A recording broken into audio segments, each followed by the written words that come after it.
നമസ്കാരം. പ്രതാപ് ടി വിയിലേക്ക് എല്ലാ കൂട്ടുകാർക്കും സ്വാഗതം. ഇന്ന് നമ്മൾ തയ്യാറാക്കാൻ പോണത് ഒരു പച്ചത്തക്കാളി തോരനാണ്. അപ്പോൾ ഇതെങ്ങനെ തയ്യാറാക്കണമെന്ന് നമുക്കൊന്ന് കണ്ടു നോക്കാം. അതിനായിട്ട് ചട്ടിയിലേക്ക് 1 ടേബിൾ സ്പൂൺ വെളിച്ചെണ്ണ ഒഴിച്ചു കൊടുക്കാം. 1/2 ടീസ്പൂൺ കടുക്, 2 വറ്റൽമുളക്, ഒരു സവാളയുടെ പകുതി പൊടിയായി അരിഞ്ഞത്, ഒരൽപ്പം കറിവേപ്പില, 2 പച്ചമുളക് വട്ടത്തിൽ അരിഞ്ഞത്.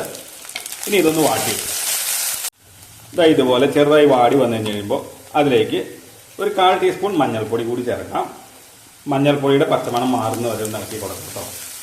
മഞ്ഞൾപ്പൊടിയുടെ പച്ചമണമൊക്കെ മാറി വന്നു കഴിഞ്ഞ് കഴിയുമ്പോൾ അതിലേക്ക് 200 ഗ്രാം പച്ചത്തക്കാളി ഇതുപോലെ ചെറുതായി അരിഞ്ഞത് ചേർക്കാം. ആവശ്യത്തിന് ഉപ്പ് ഇത്രയും ചേർത്ത് നല്ലതുപോലെ ഒന്ന് ഇളക്കി യോജിപ്പിക്കാം. ഇത് പെട്ടെന്ന് വെന്ത് കിട്ടും കേട്ടോ. അതിനകത്ത് വെള്ളമൊന്നും ചേർക്കണ്ട. നമ്മൾ ഇനി നല്ലതുപോലെ ഇളക്കി യോജിപ്പിച്ചതിന് ശേഷം ഒന്ന് തട്ടിപ്പൊത്തി വയ്ക്കാം. അടച്ച് വെച്ചൊന്ന് വേവിച്ചെടുക്കാം. ഇനി ഇതെപ്പോഴും ചെറു തീയിലാണ് വേവിക്കാവുള്ളൂ. ഇതുപോലെ ഇടയ്ക്ക് 1-2 വട്ടം ഒന്ന് ഇളക്കി ഇട്ട് കൊടുക്കണം കേട്ടോ. ഇതും അടച്ചു വെച്ച് തന്നെ വേവിക്കാം.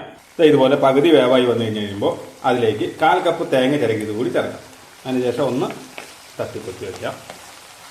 തേങ്ങ ചേർത്തപ്പോൾ തന്നെ ഇളക്കണ്ട കേട്ടോ. ഇളക്കിയാൽ പെട്ടെന്ന് അത് അടി പിടിക്കും തേങ്ങ. വീണ്ടും ഇത് അടച്ചു വെച്ച് തന്നെ വേവിക്കാം. ഇത് നമുക്കൊന്ന് ഇളക്കി വേവിക്കാം.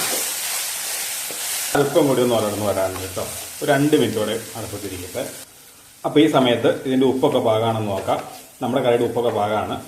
അപ്പോൾ നമ്മുടെ സ്വാദിഷ്ടമായ പച്ചത്തക്കാളി തോരൻ തയ്യാറായിട്ടുണ്ട്. കണ്ടോ, നന്നായിട്ട് ഉലർന്ന് അടിപൊളിയായിട്ട് വന്നിട്ടുണ്ട് കേട്ടോ.